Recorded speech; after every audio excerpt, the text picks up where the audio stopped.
Hey there, Lindsay here, the Frugal Crafter. Today we have our third episode of Stamp School, and we're going to be using our watercolor markers. Today's video is brought to you by artneco.com. We're going to be using their stamps today from the Marine One set. They have beautifully elegant Eastern-inspired stamps, and I'm sure you'll find lots of beautiful ones if you go check them out. They're offering some special deals to Stamp School attendees. They are giving 10% off your total merchandise or free shipping on orders over 50, whichever is greater. They will refund your discount by PayPal after you order, and all you got to do is mention the Frugal Crafter to get your discount. So what I was doing here was playing a little bit with those stamps on some just photo paper, like you might have left over from photo projects, or maybe picked up at the dollar store because it was cheap. Any photo paper will work for this, but I'm going to show you the techniques on plain cardstock too, because I know that's what a lot of you guys have. So what I did first was I took an 8.5 by 11 inch piece of paper and I cut it down to 10 by 7 and then scored it in half, and then saved the little cutoffs for some stamping some sentiments and whatnot. And then I cut another 4.5 by 6.5 inch piece, and that's what we're going to do our stamping on. First I want to kind of put a little background in, and what I'm going to use is this 4" by 6" stamp block, but you could use a piece of clear packaging if you don't have a stamp block. And what I'm going to do is use a few shades of brown and gray, and these are the colors we're actually going to stamp some seashells in later, and I thought it'd be good to be able to get some of those colors into our background, just like if we were doing a painting, we try to get some of those colors in. This is Terracotta brown. These are the Spectrum Aquas. You can use whatever type of watercolor marker you have. This is chocolate. And I'm just going to set that out of the way. I have my stamp on the other side, so I know it's going to be a good fit. This is charcoal. I'm not putting a ton of color down. I just want a little bit. And this is desert. Not dessert, only one S. I can always tell because dessert has two S's because you always want two helpings. Huh? I remembered that from school. Alright, now I'm going to give this some spritzes of water so it kind of makes my marker get all kind of inky. And then I'm going to take my card and I'm going to press it, and I might end up trimming this down later, or I might leave it with an artsy border. It depends on how well it turns out. I think I should have put a little bit more water on there because it's a little too bold. Yeah, I think I'm going to try that again. I'm going to try that on the back side because that's a little bolder than I wanted. So let's go back in with those colors. Maybe a little bit more this time, and definitely more water. That's how you learn, guys. You experiment. Those same 4 colors. This time I'm going to get it really juicy before I stamp it out. And I don't think I put this one in yet, so let's add some of that. And if you do get your marker tip contaminated, just go ahead and scribble it until it runs to the normal color again. That's how you handle those types of markers. Alright, so this time let's give it a good spray of water. We want to make sure that everything is just flowing here. Use our finger tool to help us out. There, so that is really, and basically what we're doing here is making a monoprint, which is a fancy artistic term for, you know, squishing something onto some paper, basically. And we are going to just center that right up and smush it on down. Oh, this is going to be much better because it's going to be lighter and it's going to let our stamping really show up. Okay, and we can let that dry, and then while this is drying, I'm going to show you how we're going to ink up our stamp. So let's flip that right over, and I'm using some shades of purple and blue. I'm going to go in with this red violet first, which is almost like a fuchsia color, and it's going to probably be a little hard for you to see, but you could probably tell where the stamp is. Yeah, you can see there. Wherever you see that it's kind of juicy, that's where the ink is going. So I'm just using, that's the nice thing about these markers, they have a really big tip, so it's really easy to ink up your stamp. But if you have Crayolas at home, try those. You know, use what you have. These also have a fine tip on the other end, which is nice for journaling or writing on the inside of your card if you want to. I'm going to go ahead and add some of this purple in here, just the plain purple. I want to make sure at this stage I'm getting pretty much everything inked because I just have one more color to go, and it's darker. I am going to do that color over there darker. And then I'm using this marine, which is a dark, almost like a navy. And I'm going to do these little stripes, some of these stripes here with this color. And all of these, the Chinese calligraphy over here.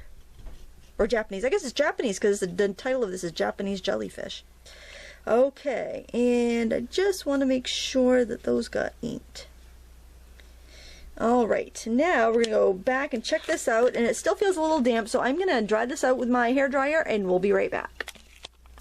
Okay, so I dried this with my heat tool. You can just let it air dry. It doesn't matter. If you do dry it with a hairdryer or something, dry it on one side and also dry it from the back, and it will help keep it from warping too badly. Now you're probably thinking, Lindsay, now this is going to be all dry because you just stopped to dry that. And true, this does dry. What you can do is either if you want a really artsy look, you can spritz it with water, or you can breathe on it, and the moisture from your breath will actually revive the marker ink.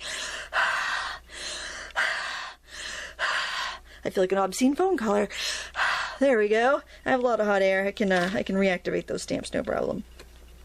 Now I am gonna give it time here to transfer, but one thing you could do is actually put the paper on top of the red rubber and kind of rub over the back, and that'd be a great way to get a nice transfer. I'm hoping that I'm making enough pressure here to make it transfer. We shall see.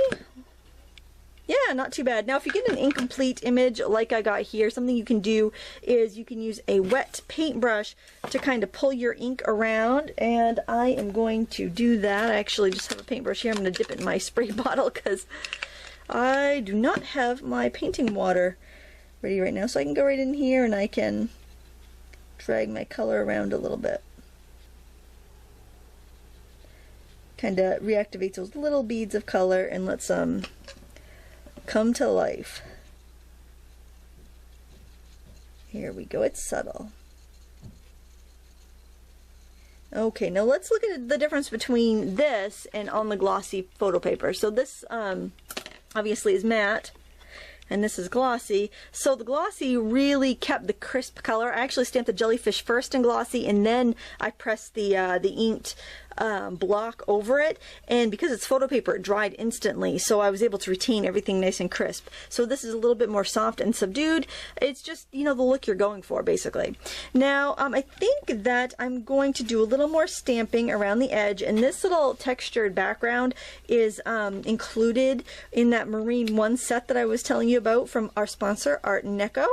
So I'm going to use this little, it's almost like sand, but I think it looks really cool when we make a border with it. And you notice what I did there?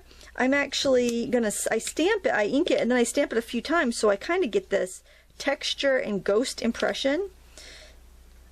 And I will, you know, line a few up. And I can always trim this. I don't have to worry about it being like perfectly lined up or anything. I'm just trying to build some cool texture, build a border. Now I will also warn you here, when you're using your markers to stamp, you might end up with your tips fraying a little bit on the marker, and that is normal. So, you know, just kind of keep that in mind, that if you really want those tips nice and sharp for coloring with, you may not want to do so much of this technique. I want to add some pink as well. It's actually red violet, but it looks so fuchsia to me. I don't know how it looks to you in YouTube land. Just kind of give it a little bit of a border. And this is just a fun technique to play with. Personally, I think I like it better on the photo paper. You can also use glossy paper that you can buy for stamping. It's a little expensive, you know, especially when you're just starting out, but there are some techniques that are really awesome with it that you just can't really replicate with a photo paper either. There. Now I think I want to I think I'm going to want to trim that off. Let me just look and see what it looks like on my card base. I think, let me try adding a border, maybe like a more watercolory border, and see how I like that. So what I'm going to do is actually just go around the edge a little bit with some of these colors. I like that pink. And then I'm also going to take that on a block here and try dragging some of that in. I need my spray bottle again. Let's try just kind of dragging that in a little bit. Almost, you can almost kind of squeegee it in. And you don't have to do all these techniques. You know, this is a beginner lesson, so if you feel like I'm just getting a little too crazy, that's fine. You don't have to do this. But, you know, it's only a piece of paper. You remember that's why I told you to get the cheap cardstock, because that way you're not going to worry about it, hopefully. And that's really bright, so... Oh, you know what? Ha! I had the wrong cap on that. That's why my stamping was so dark. We all make mistakes, even me. And I've been stamping for years. Okay, I kind of like that. And maybe I will add a little bit more of that stamping towards the edge. Kind of overlapping it a bit. Stamp and smush.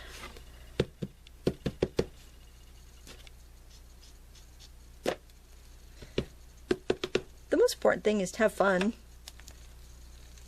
And you can see here where I'm stamping on the wet areas, my lines are just kind of getting very splotchy, and that's alright because I just kind of want that random look. I mean, it's obvious that it's beachy and it's, you know, sea life, but I don't want it to be like overtly anything really. I want it to be kind of just kind of there, kind of abstract, kind of atmospheric. And then I want to show you how we're going to stamp the little seashells that come in the kit. I'm actually going to use some of the scrap paper that we cut off when we made our card base. I'm going to set that aside to dry. And I'm going to use those tan colors that we used on the background. So let me grab those 4 colors here. And for this first one, I'm going to color it all with a desert. Not dessert. Only want 1 helping of the desert. You probably don't want any helpings.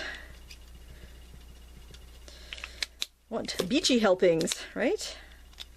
Oh yeah, there's a little stripe there where the side with the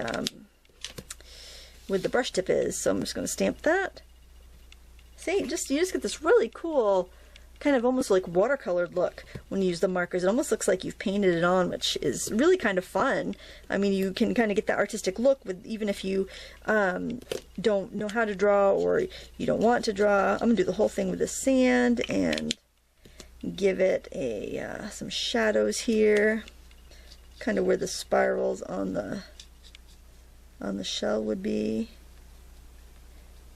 You can get artistic, as artistic as you want or as simple as you want. Oh, I like the way that came out. Isn't that pretty? Now you could actually take your wet paintbrush and drag some of the ink around to give it more of a fuller color too. That's completely up to you. And let's do this one here. We'll do some shades of gray on this. Oh, that's really dark. Well, maybe we'll do it all this dark because I don't want to go in with a light color afterwards. We'll stamp that off and we can go in and do another color. Yeah, that's dark. Let's clean that up a bit. Let's go in with a lighter color and then we'll add some dark shadows to it. We'll go in with 2 shades. We'll go in with this gray. White stripe, Lindsay. Oh my goodness. Boy, maybe that's darker than the other one. I've got my right caps on. I only make that mistake once in a card. I'd like to say once in my life, but I'm sure it's just once in a card.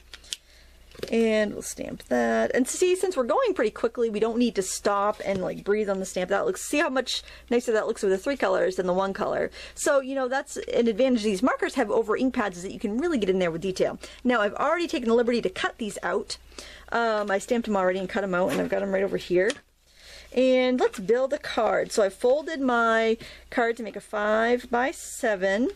I think I'm going to leave it full like that. This was 4x6, just a piece of 4x6 photo paper, I would have had a wider border. That looks pretty too. I like it both. I think they're both nice.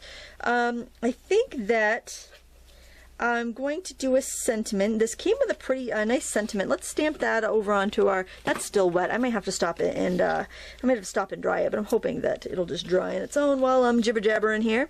I am going to stamp this with my black ink. Well, actually, you know what?